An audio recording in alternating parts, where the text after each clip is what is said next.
2023 का चुनाव हारने के बाद कैडर में जो निराशा थी, कार्यकर्ताओं में जो निराशा थी, उसको दूर करने के लिए इससे बढ़िया उम्मीदवारों की सूची और दूसरी नहीं हो सकती।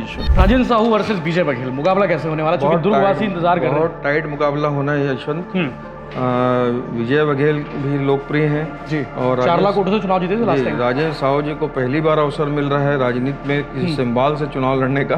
जी, हर लड़ाई जो है जीतने के लिए नहीं लड़ी जाती है जी, कुछ विचारधाराओं के लिए, अपने आइडियोलॉजी के लिए भी लड़ी जाती है जी। कांग्रेस ने इस लिस्ट में अपनी प्रतिबद्धता दिखाई है कि हम लड़ने के लिए तैयार हैं जी। भूपेश बघेल वर्सेस संतोष पांडे, बहुत शानदार इलेक्शन होगा यशवंत। दो जिला मुख्यमंत्री बनाया सांसद, दो जिला जी, मानपुर और खैरागढ़। अब अपनी बातों में बातें कहते भी रहे हैं, फायदा मिलेगा। आपकी बातें सुनी होंगी, पक्का बता रहा हूं, कांग्रेस पार्टी ने आपकी बातें सुनी है। और संतोष पांडे जी को लेकर करके अभी तक कोई उत्साह वहां पैदा हुआ नहीं है, लेकिन राहुल गांधी की व्यक्तिगत इच्छा जी अपने भिलाई के विधायक देवेंद्र यादव को लोकसभा के समर में उतारने की है। नमस्कार, जय जवाहर, जय छत्तीसगढ़। इस वक्त मैं वीडियो बना रहा हूं, उस वक्त टाइम हो चुके हैं रात के 8 बज रहे हैं और आज महाशिवरात्रि दिन है। और महाशिवरात्रि यानी कि छत्तीसगढ़ में सबसे बड़ी बारात निकलती है भोले बाबा की, वो भिलाई में खुर्सी पार में। और मैं वही की रिपोर्टिंग करने के लिए निकल रहा था, लेकिन उस वक्त जो है लिस्ट आती है कांग्रेस की, जिसमें 39 सांसद प्रत्याशियों के नाम होते हैं, जिसमें छत्तीसगढ़ के 6 सांसद प्रत्याशियों के नाम होते हैं। लिस्ट वही है जो आलोक तिवारी जी ने पिछले दिनों बताए थे, हमारे साथ मौजूद हैं। एक एक नाम पर चर्चा करेंगे, वो 6 प्रत्याशी कौन कौन हैं। इसके अलावा 5 जो सीटें हैं वहां के प्रत्याशियों के नाम अभी होल्ड किए गए हैं, उन नामों पर क्या चल रहा है, उन नामों की घोषणा कब तक हो सकती है। आलोक जी, पहले तो जय जवाहर, नमस्ते फिर से। और आपकी बात एक बार फिर से एक्यूरेसी के साथ में सच हुई, जो नाम आपने लिए थे वही नाम पर मुहर लगी है। यशवंत, कांग्रेस ने बड़ा साहसिक निर्णय लेते हुए जी और लड़ने के इरादे के साथ, पहले ये बताइए कि आपका कनेक्शन डायरेक्ट दिल्ली है? नहीं, दिल्ली से कनेक्शन दिल्ली से डायरेक्ट लिस्ट बनाने वाले ने आपको पहले बता दिया होगा? नहीं, ऐसा नहीं है राजनीति को समझने की जरूरत है जी, परिस्थितियों को समझने की जरूरत है। अनुमानों के आधार पे और जो प्रत्याशियों के नाम चल रहे थे, जिनके समीकरण के आधार पे अपन लोगों ने वो निकाला था और वो लगभग पूरी तरह फिट है, 100% फिट है जी। मैंने आपसे कहा था कि भूपेश बघेल राजनांदगांव लड़ने जा रहे हैं, आपने कहा था लॉक करो, तो लॉक करें, आपने कहा हाँ बिल्कुल, आपने लॉक करा दिया था। आपने विकास उपाध्याय को रायपुर दे दिया जी, ब्रिजमोहन से मुकाबला होगा, ब्रिजमोहन से मुकाबला होगा जी। मैं फिर से मैं आपको बता दूं कि कांग्रेस 2023 का चुनाव हारने के बाद कैडर में जो निराशा थी, कार्यकर्ताओं में जो निराशा थी, उसको दूर करने के लिए इससे बढ़िया उम्मीदवारों की सूची और दूसरी नहीं हो सकती है। भूपेश बघेल खुद कप्तान बन के इस पूरे मैच को खेलेंगे जी। अगर आपको ध्यान होगा, क्रिकेट के बहुत अच्छे खिलाड़ी हैं जी। लॉर्ड्स के मैदान में जब इंग्लैंड से सौरव गांगुली क्रिकेट मैच जीते थे तो टी शर्ट निकाल दिए थे। तो ये वाली स्थिति अभी कांग्रेस की हो गई है। ठीक है, परिणाम क्या आएगा मैं नहीं जानता, परिणाम को लेकर के आगे बात करेंगे जी। लेकिन जो पहली लिस्ट है कांग्रेस की, छत्तीसगढ़ के लिहाज से सभी मजबूत प्रत्याशी हैं जी। सारे बड़े नेताओं को कांग्रेस ने मैदान में उतार दिया है जी। ताम्रध्वज साहू समाज के बड़े चेहरे हैं, ओबीसी के बड़े चेहरे हैं, उनको इग्नोर नहीं किया जा सकता, उनको इग्नोर बिल्कुल नहीं किया जा सकता था। उनको महासमुंद भेजा गया है जी। यहाँ के कार्यकर्ताओं की डिमांड थी दुर्ग लोकसभा के, तो उसके कार्यकर्ताओं की डिमांड के हिसाब से राजेंद्र साहू को मैदान में उतारा गया है जी।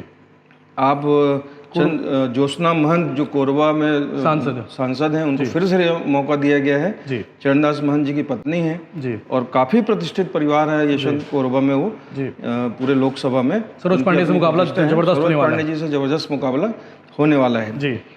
एक सीट और है यशवंत, जांजगीर चांपा, शिव कुमार डहरिया जी को उतारे। सतनामी समाज के बहुत बड़े लीडर हैं शिव डहरिया जी। पिछला लोकसभा 2019 का भी लड़े थे, 80,000 के आसपास का अंतर था जी। तो इस बार फिर उनको मैदान में उतारा गया। साधन संपन्न व्यक्ति हैं जी। तो अच्छा चुनाव कुल मिलाकर के देखने को मिलेगा। लेकिन 2 चुनाव लगातार हार गए, 19 का चुनाव भी हारे, 23 का चुनाव भी हार गए। 23 में विधानसभा चुनाव हारे हैं जी। सामाजिक गुरु से उनका मुकाबला हो रहा था जी, इसलिए मुकाबला टाइट हुआ और इसलिए शिव डहरिया को वहाँ से पराजय का सामना करना पड़ा जी। लेकिन जो फौरी तौर पर कांग्रेस की, देखिए हर लड़ाई जो है जीतने के लिए नहीं लड़ी जाती है जी, कुछ विचारधाराओं के लिए, अपने आइडियोलॉजी के लिए भी लड़ी जाती है जी। कांग्रेस ने इस लिस्ट में अपनी प्रतिबद्धता दिखाई है कि हम लड़ने के लिए तैयार हैं जी। और इसका परिणाम आपको देखने को मिलेगा। आगे जो 5 नाम है यशवंत जी, जो सीटें बची हैं, बिलासपुर बची है, सरगुजा, रायगढ़, जी, बस्तर और कांकेर। जी, यहाँ मैं आपको अभी से बता देता हूँ, बिलासपुर में ओबीसी चेहरा ही मैदान में उतरेगा जी, वो विष्णु यादव पार्षद है वहाँ के। पार्षद है, उनका नाम भी चल रहा है, लोकल लीडरशिप उसके पक्ष में बताई जा रही है। जी, लेकिन राहुल गांधी की व्यक्तिगत इच्छा जी, अपने भिलाई के विधायक देवेंद्र यादव को लोकसभा के समर में उतारने की है। बिलासपुर से एक बड़े चेहरे के तौर पे देवेंद्र यादव को वहाँ पेश किया जाएगा कि ओबीसी हैं, जी, एनएसयूआई के अध्यक्ष रहे, 2 बार विधानसभा, 1 बार मेयर चुनाव जीते, 2 बार और मेयर का इलेक्शन भी जीते। वो तो एनएसयूआई के और प्रदेश अध्यक्ष रहे। जी, यूथ कांग्रेस से टीम है उनकी वहाँ पे। यूथ कांग्रेस से उनका गहरा नाता रहा। राजीव मितान क्लब जी, जब प्रदेश में बना था, छत्तीसगढ़ की सरकार कांग्रेस की थी तब, जी, तो राजीव मितान क्लब का काम भी प्रदेश समन्वयक के रूप में काम किया, बिल्कुल देखा जी। तो और वहाँ ओबीसी का खासा प्रभाव है बिलासपुर यादव में। समाज का भी प्रभाव है। यादव समाज 2.5 लाख के आसपास यादव समाज का मतदान जी। है। यूपी बिहार के वोट भी बिलासपुर में है। जी, तो ये सब समीकरण जब बनेगा तो अच्छा मैच वहाँ भी होगा। बिल्कुल। और सरगुजा की सीट बची है, सरगुजा। सरगुजा में एक नाम जो आया है जो राहुल गांधी जी की टीम की है, जी, भारत जोड़ो यात्रा राहुल जी के साथ चली। जी, शशि सिंह, जी। ये तुलेश्वर सिंह की बेटी हैं। तुलेश्वर सिंह वन मंत्री रहे जोगी जी के शासनकाल में और कांग्रेस की राजनीति में काफ़ी सक्रिय। टी.एस. सिंहदेव वगैरह भी शशि सिंह के नाम पे सहमत बताए जा रहे हैं। इसी तरह रायगढ़ से लालजीत सिंह राठिया जी, और मेनका सिंह दावेदार हैं, लेकिन लालजीत राठिया के नाम पे सहमति बनती दिख रही है। जी, बस्तर एक सीट है जहां से प्रदेश कांग्रेस कमेटी के अध्यक्ष दीपक बैज जी, प्रत्याशी अभी सांसद हैं जी, और फिर दावेदार जी। हैं। लेकिन पार्टी के को 11 लोकसभा में चुनाव लड़ना है। चुनाव संचालन के लिए भी प्रदेश अध्यक्ष की जरूरत पड़ेगी। तो रायसुमारी में सीट फंसी हुई है। जी, वहाँ हरीश लखमा की मजबूत दावेदारी सामने है। जिला पंचायत पुत्र सुकमा के अध्यक्ष हैं, जी, कवासी लखमा के बेटे हैं। जी। कवासी लखमा पहले लोकसभा वहाँ लड़ चुके हैं बस्तर में। जी, तो हरीश लखमा को काफी मजबूत और दावेदार और उम्मीदवार भी बताया जा रहा है। बिल्कुल। हरीश लखमा और दीपक बेज के बीच वहाँ जी, पेच है। कांकेर में पिछला चुनाव जो 2019 का लड़े थे बीरेश ठाकुर, जी, वो एक बड़े दावेदार जी। हैं और नरेश ठाकुर, इन 2 के बीच में फैसला होना है। राजेंद्र साहू वर्सेस विजय बघेल, मुकाबला कैसे होने वाला? क्योंकि दुर्गवासी इंतजार कर रहे हैं। बहुत टाइट मुकाबला होना है यशवंत। विजय बघेल भी लोकप्रिय हैं जी, और 4 लाख वोटों से चुनाव जीते थे लास्ट टाइम। राजेश साहू जी को पहली बार अवसर मिल रहा है राजनीति में किसी सिंबाल से चुनाव लड़ने का। जी, तो दोनों के लोग काफ़ी हैं जी, और साहू समाज एकजुट हुआ तो विजय भैया को बहुत कड़ा संघर्ष करना पड़ेगा। बिल्कुल। रायपुर से विकास उपाध्याय वर्सेस ब्रिजमोहन अग्रवाल। देखिए यशवंत, ये ब्रिजमोहन तो अजय हैं। देखिए अजय होना, राजनीति में अजय होना अच्छी बात है। जी, और ब्रिजमोहन अग्रवाल जी के साथ ये चमत्कार है कि आज तक कोई भी चुनाव नहीं हारे, चुनाव संचालन की ओर नहीं हारे। जी, लेकिन विकास उपाध्याय भी वहाँ कमजोर नहीं है। 3 बार विधानसभा लड़ चुके हैं और शहर कांग्रेस कमेटी के अध्यक्ष रहे। कांग्रेस की राजनीति में काफ़ी सक्रिय रहे हैं। लेकिन अभी विधानसभा चुनाव भारी वोटों से हारे हैं। राजेश मुड़त से हारे थे एक्चुअली। अभी जो रायपुर में जो विधानसभा का जो 4 सीट का परिणाम है जी, वो ड्यू टू एजाज ढेबर है।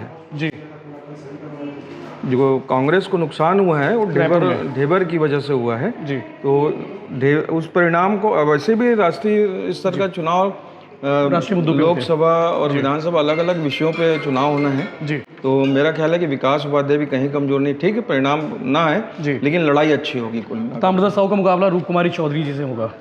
वो देखिए, रूप कुमारी चौधरी अघरिया समाज से हैं, ये विधायक रही हैं। जी, लेकिन महासमुंद जो संसदीय क्षेत्र है वो साहू और कुर्मी बहुल्य इलाका है। ब्राह्मणों की भी प्रभावशाली उपस्थिति है। ताम्रध्वज साहू छत्तीसगढ़ साहू समाज के सबसे बड़े चेहरे हैं जी, और उनका उपयोग कांग्रेस ने किया है।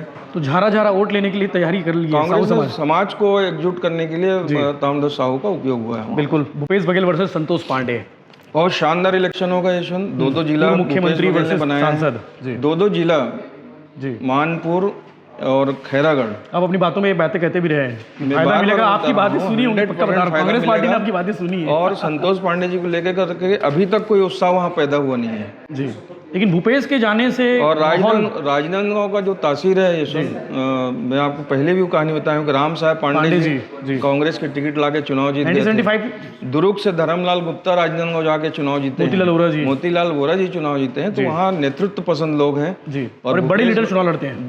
बड़े लीडर अगर चुनाव लड़ते हैं तो वहाँ के लोग स्वस्फूर्त उनको समर्थन करते हैं, माहौल पलट देते हैं। भूपेश बघेल एक बड़े चेहरे हैं, अगर जीत के जाएंगे तो कांग्रेस की राजनीति को राष्ट्रीय राजनीति में आपको दिखेंगे जी, तो लोग उनके महत्व को समझ रहे हैं जी। तो मुकाबला कुल मिला के वहाँ एक बीजेपी की लिस्ट और कांग्रेस की लिस्ट, जो आधी लिस्ट आई कांग्रेस की, इस लिस्ट को देखने के बाद एक हमारे दुर्ग वासियों को प्राउड फील करने वाली चीज है कि हमारे जिले से बड़ी बात 5 नेता चुनाव लड़ रहे लोकसभा के।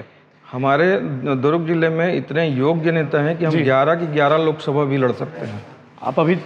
आप ताम्रध्वज साहू लड़ रहे हैं महासमुंद से, देवेंद्र यादव का भी नाम आपको बताया कि 6 हो जाएंगे, 6 नेता हो जाएंगे फिर तो। देवेंद्र यादव और राहुल गांधी की पहली पसंद है और बड़े चेहरे के तौर पे उनको बिलासपुर में पेश किया जा रहा है। बिल्कुल, यानी कि 5 नेता भी चुनाव लड़ेंगे सांसद का अभी तक की लिस्ट के हिसाब से, और हो सकता है देवेंद्र यादव भी आ जाए तो 6 हो जाएंगे। ताम्रध्वज साहू, राजेंद्र साहू, भूपेश बघेल, सरोज पांडे, विजय बघेल। ये हमारे जिले का सौभाग्य है कि हम योग्य, चाहे कांग्रेस के हों चाहे भाजपा के, योग्य नेतृत्व के साथ यहाँ काम कर रहे हैं। और दुर्गवासी जो है, बड़ी वाकई में दुर्ग जिला जो है प्रदेश को नेतृत्व दे रहा है, अपने आप में बड़ी बात है कि 5 कैंडिडेट दे दिए लोकसभा के लिए। बिल्कुल, तो चलिए इंपॉर्टेंट और जरूरी चीज़ें इसमें जो क्या मुकाबला हो सकता है। दूसरी लिस्ट क्या संभावना लग रही है? दूसरी लिस्ट मेरा ख्याल है कि 12-13 तारीख तक दूसरी लिस्ट भी आ जाएगी। एक्चुअल में कांग्रेस का जो राष्ट्रीय स्तर पर गठबंधन सहयोगी दलों के साथ है, उनके साथ भी सीट शेयरिंग की स्थिति जब स्पष्ट हो जाएगी तो बाकी सीटों पर भी उम्मीदवार सामने आ जाएंगे। हालांकि छत्तीसगढ़ में गठबंधन का कोई विशेष प्रभाव नहीं है, कांग्रेस के ही उम्मीदवार होने हैं। बिल्कुल, तो आगे आप देखते हैं फिर। ठीक है, चलिए, तो जरूरी बातचीत थी। होटल हेरिटेज सुपेला में हम मौजूद हैं, बाबा की बारात करने जा रहे थे। हरिभूमि का ऑफिस भी, जो आलोक तिवारी जी जहाँ ब्यूरो चीफ है वहाँ के, जो उनको हमने तत्काल बुलाया, होटल हेरिटेज में बैठे और तत्काल आपके लिए वीडियो एनालिसिस, ताकि आप अपडेट रहें और आपको हम आगे रख सके। ये प्रारंभिक एनालिसिस डिटेल में हम हो सके कल और अच्छे से जातिगत समीकरण से लेके वो सारे फार्मूला पर कल बात करेंगे। आप चैनल के साथ बने रहिए। हमारी बातचीत कैसी लगी कमेंट करके जरूर बताइए। और ये जो लिस्ट कांग्रेस की ओर से आई है, ये लिस्ट में वो कमेंट आप जरूर बताइएगा कि नाम कैसे हैं, लोकसभा के जो प्रत्याशी तय किए गए वो नाम कैसे हैं, और बाकी जो बची सीटें हैं, जो 5 सीटें और बची हुई हैं, उनमें कौन हो सकते हैं प्रत्याशी, ये कमेंट करके जरूर बताइए। जय हिंद, जय जवाहर, जय छत्तीसगढ़।